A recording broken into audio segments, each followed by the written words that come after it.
જે આપણે ઠાકોર સમાજમાં જે બંધારણ થયું હતું એમનો નિયમનું ઉલ્લંઘન કર્યું. તો શું મિત્રો સાચે જ અર્જુન ઠાકોર અને ગબ્બર ઠાકોરે ઠાકોર સમાજના બંધારણનું ઉલ્લંઘન કર્યું? મિત્રો અર્જુન ઠાકોર આ વિડીયોમાં શું કહે છે ઠાકોર સમાજના બંધારણ વિશે તે આ વિડીયોમાં આપણે જોવાના છે મિત્રો. તો ચાલો જોઈએ વિડીયો.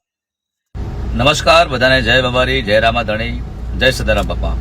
મિત્રો હાલમાં સોશિયલ મીડિયામાં ચાલી રહ્યું છે કે ગબ્બર ઠાકોરે અને અર્જુન ઠાકોરે જે આપણે ઠાકોર સમાજમાં જે બંધારણ થયું હતું એમનો નિયમનું ઉલ્લંઘન કર્યું છે. તો મિત્રો તમે બધા જે આપણે જે 16 નિયમોનું બંધારણ થયું છે એમની પોસ્ટ હું તમને આ વિડીયોમાં મૂકું છું, તમે બધા વાંચી લેજો. આપણે 16 જે નિયમ બનાવ્યા એમાંથી એક પણ નિયમનું આપણે ઉલ્લંઘન નથી કર્યું અને તમે થોડું ધ્યાનથી વાંચી અને જોજો તમારું શું કેવું થાય છે.